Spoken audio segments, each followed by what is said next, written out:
Hi, we're at the Intelligent Content Conference in San Jose. I'm talking with Val Swisher of Content Rules. And Val, tell me, what are you presenting on here and what spurred your interest in the topic? So today I'm going to be presenting on something that is my passion, and that is the work that I do with Translators Without Borders.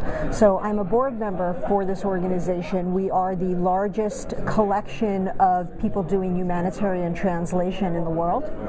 And I've been involved with a really super project called Wiki Project Medicine.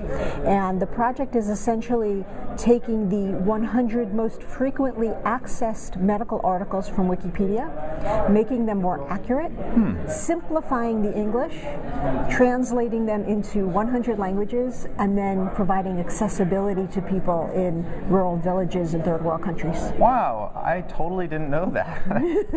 I didn't know you were involved in it. I didn't even know there was an effort to do this. So can you give me an example, like maybe an article on polio gets translated or what? So sure, there are a number of examples. Let me give you an example of that will show you why we're doing this. So there's the most frequent killer of children under age 5 in developing countries is diarrhea. Okay. And people in developing countries who don't have access to any information actually believe you should withhold liquids. And we met a family that had lost their child from this, and this is 100% preventable. And they had a kit in their home with all of the materials that they needed. I mean, it's sugar, salt, water. It's very simple, but they couldn't read the instructions.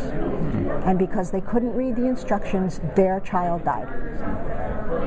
Wow.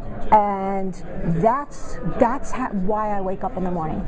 That is why I do what I do. And yes, we do this for customers and, in my corporate life, but to be able to extend that to save even one child from something that is completely preventable in terms of, in terms of losing life, that's really what's important. So in the Wikipedia project, some of the articles that we've worked on, they're pretty common articles, also appropriate for third world, so things like dengue fever, gastroenteritis, common cold, gout, a bunch of them. One of the fascinating developments that I'll also be talking about later is that in order to do a good job simplifying the English, which is really what I'm responsible for, the English Simplification Program, we've created the world's largest database of simplified English medical terminology. Because myocardial infarction is not translatable into Swahili. Yeah. Heart attack is not translatable into anything. So, right? Heart attack would mean nothing in Swahili. Attack of the heart. That doesn't make any sense at all. Yeah. And you think someone's attacking your heart. So we've developed this terminology database that will be open sourced, and there are over 10,000 terms in it. And that's probably the biggest accomplishment my team has had since starting. How do you get translators to volunteer to translate these different articles? I mean, I imagine they're pretty technical, or at least, it's not something somebody does in 5 minutes of spare time. That's a good question. What's amazing, whether it's the translators or my English editors, people really want to help.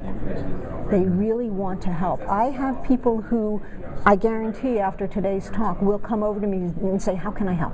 How can I put these skills that I've been honing in my professional life to work in a humanitarian way? And we have thousands of translators who do, I don't even know how many languages we do, quite frankly. Hundreds of languages. And We have a technology base so that an article that needs to be translated into certain languages is sort of put out on the platform, and then translators can come and grab it for their language and then put it back on the platform. So it's not as hard as you might think. We do have trouble getting some of the lesser known languages. We had a lot of trouble getting Swahili, for example, and we ended up opening a center in Kenya and training translators to do this work because it's a critical problem in Kenya. How do you manage all your volunteers? Well, I mean, technically, do you have a system? I assume they're using the MediaWiki platform to publish the translations, right? If this is a Wikipedia effort? So Translators Without Borders, we work on hundreds of projects, and this Wikipedia project happens to be a big one, but it's just one of many. So in the Wikipedia project, the articles themselves are posted by volunteer Wikipedians. So we have people from the Wikipedia community who will take our translated articles and post them to the various Wikipedia sites that are multilingual.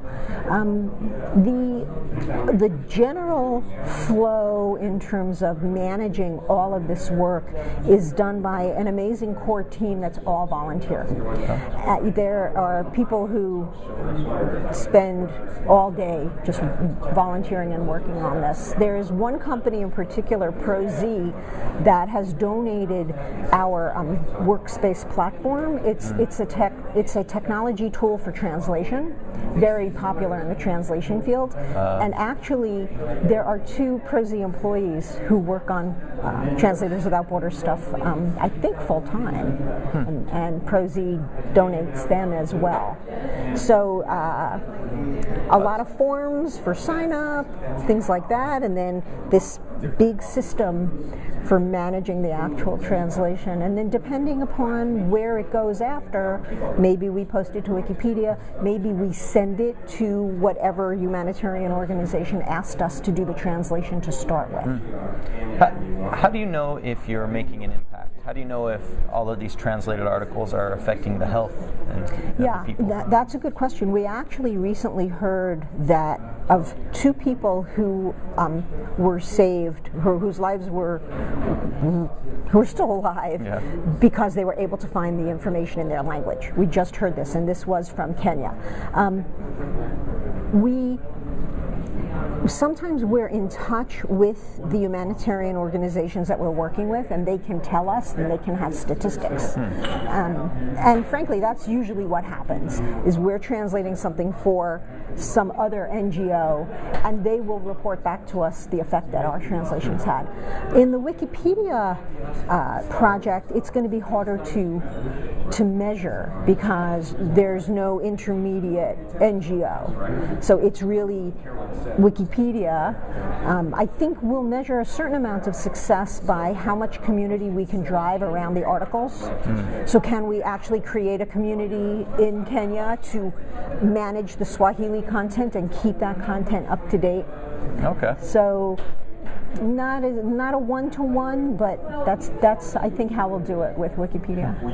If somebody wanted to get involved or just find out more information, do they just search for Translation Without Borders, or what resources do you point them to? So our website is translatorswithoutborders.org, and on our website there's a donate page, donate button. So you can always use funding, always. And some people have corporate matching, and we really appreciate those donations because they're doubled. There's sign-ups for different types of volunteering. If you're a translator, there's a sign-up for that. If you want to volunteer in some other capacity, there's a sign-up for that. So,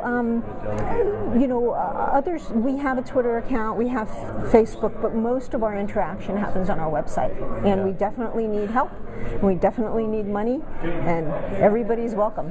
All right, well, thank you very much, Val. I appreciate it. Thank you for the opportunity, Tom. Thanks.